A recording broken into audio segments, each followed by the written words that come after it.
Hello, my name's Revenge, and today I'm going to be doing an in-depth critique on Doom Eternal.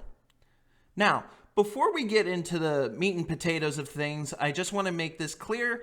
I am not going to be covering the positives in this game because everyone and their mother has already covered the positives, and I would basically just be repeating the things that they've been repeating. The too long didn't read version is, it's worth the money, but there are some complaints I have about it. Quote-unquote some. Chapter 1. Sound Design. In a lot of cases, Doom Eternal's sound design is A+, minus the weapons. The weapons really need work. Especially when it comes to things like the shotguns and the heavy assault rifle, because they just sound like a bunch of sweeteners just slapped together and it just called it a gun.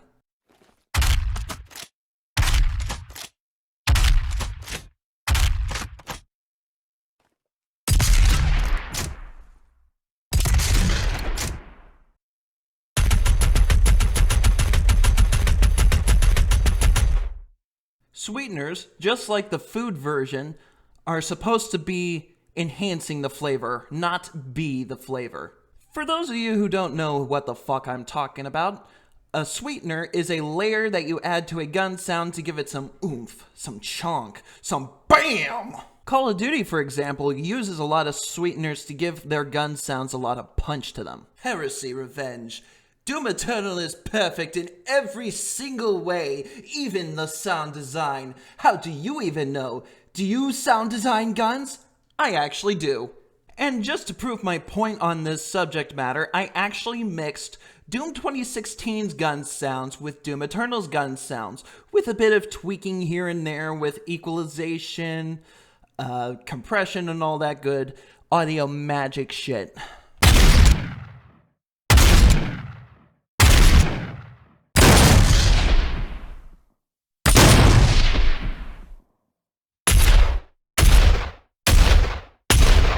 Now, if you're curious as to why I mixed the chain gun sound with the heavy cannon instead of using the Doom 2016 heavy assault rifle, it's mainly because the heavy assault rifle sound kinda sucks.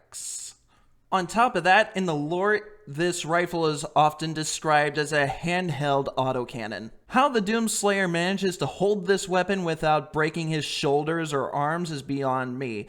Then again, he's managed to wield a giant fucking Gauss cannon that fires giant metal slugs at Mach 5.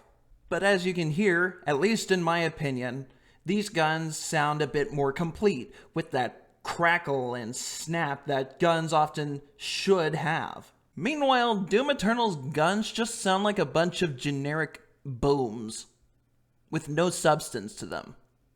And that's just me. If you like these sounds, more power to you, but to me, they just sound very lazy.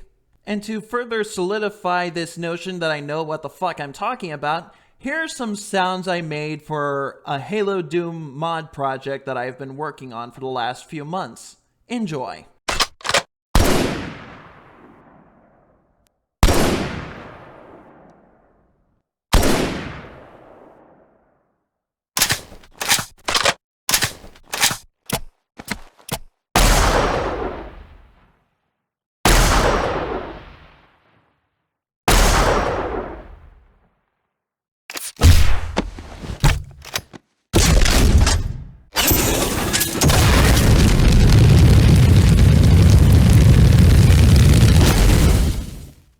Chapter 2.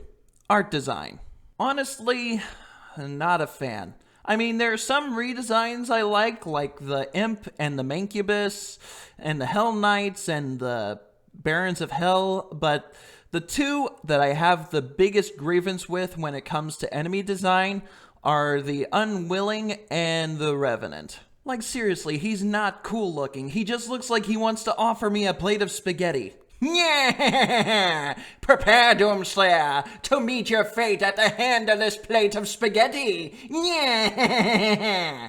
I kid you not, Doomslayer! He turns himself into a— oh! Like, seriously, what was wrong with the original design from 2016? It was perfect. He was cool, scary, and less dopey. Again, if you like this redesign, more power to you, but I'm just not a fan. I feel it just looks way too silly, even for Doom Eternal standards. And then there's the modern Doomslayer suit. I mean, it's fine. It's not my cup of tea. I honestly like the Praetor suit more because it had a much more fitting aesthetic, and it just looked overall cooler to me. Not to mention, the original Praetor suit's color palette is a bit more appealing to the eyes for me. The green they have on the Doom Eternal suit just looks kinda ugly to me. Like, it's kind of a bright green while also somehow being mixed with brown, and it's just not pretty to me. Chapter 3, Story. But wait, Revenge, Doom isn't all about story. You can't criticize the story because it's not that important. Here's what I have to say about that. If it's important enough to be there in the first place, it's important enough to criticize. As it stands, Doom Eternal's story starts out really heavy in the beginning and then just stops existing in the midway point until the very end, where there's some narrative needed to explain the Icon of Sin. The longer the Icon of Sin is on Earth, the stronger he will become. It's very obvious that Doom Eternal's story is reeking of last-minute rewrites and is probably the reason why the game got delayed by a few months.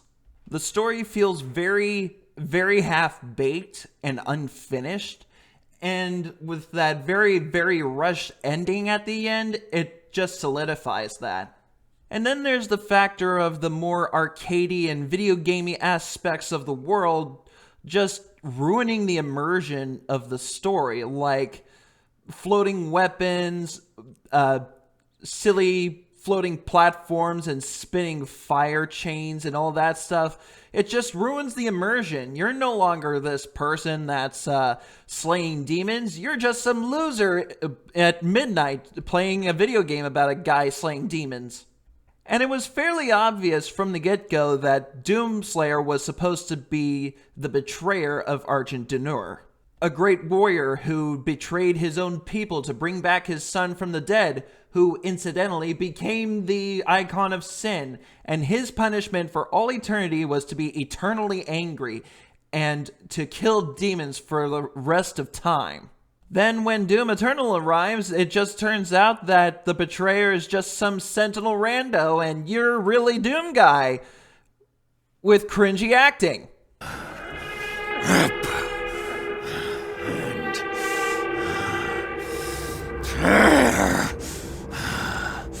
And when you meet the betrayer, he's just there.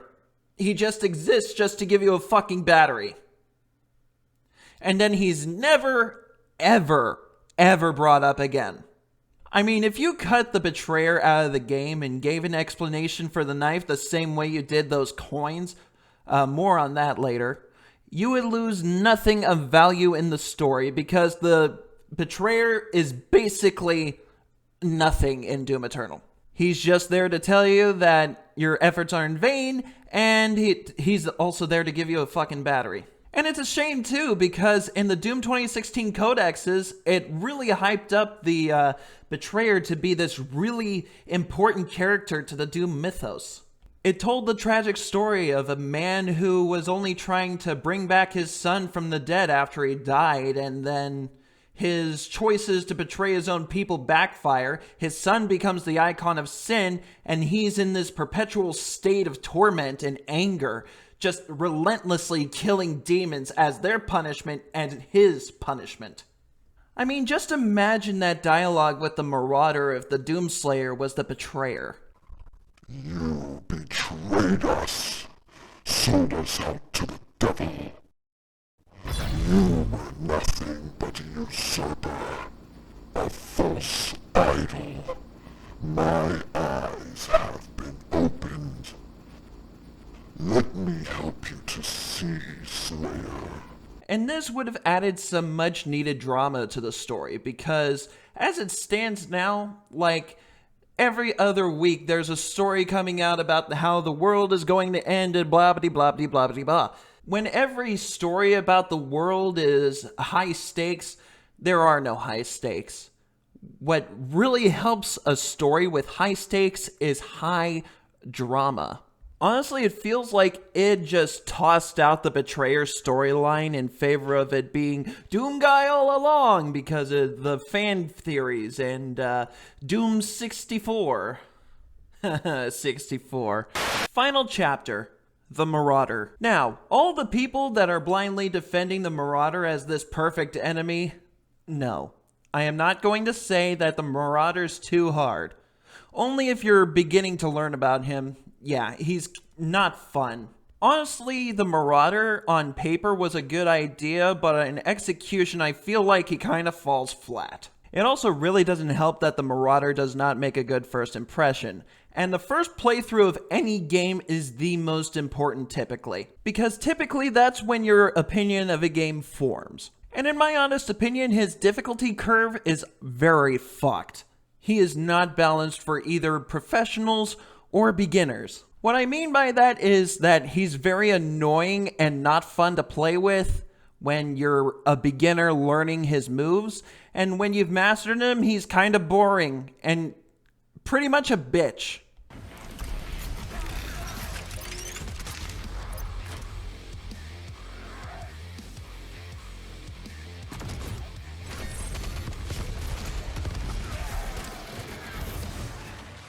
Yeah, that's how embarrassingly easy he is once you've mastered him.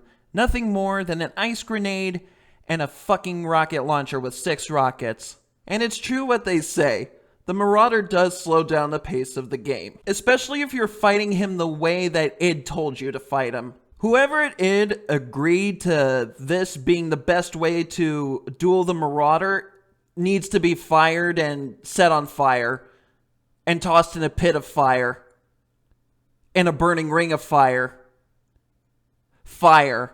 But seriously, shotgun dueling this faggot is not fun at all. I mean, it's cool when you encounter him the first time because it's like, okay, this is a one-on-one duel. Then he's tossed in with the common enemies and he's annoying as fuck and not fun. And I hate him. And sure, if you like this, in my opinion, poorly designed enemy, go ahead and like him. I'm not gonna stop you. But honestly, he's just not fun. And before you say get good, I played this game on ultraviolence and beat it. I got good. Shut the fuck up, faggot. A lot of people have been comparing the Marauder to the original Archvile from Dooms 1 and 2, which frankly really isn't the case because you can still keep up your pace and speed with the Archvile, especially if you have the BFG or Super Shotgun, because you can stun lock the Archvile with the Super Shotgun or just outright take him out with a close-up BFG blast. Because remember this, the BFG fires 40 invisible tracers, which actually do much more damage to any character than the main projectile.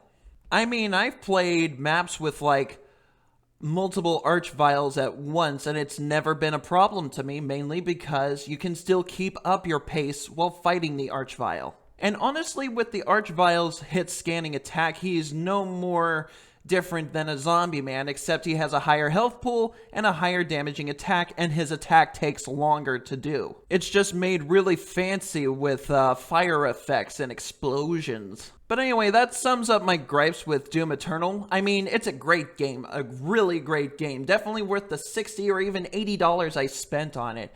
But I'd be lying if I said it was perfect. But anyway, if you like this video, be sure to like it, subscribe, leave a comment below. Be sure to head down to the description to join my Discord server so you never miss a video. And this is Revenge, and I hope to hear from you soon.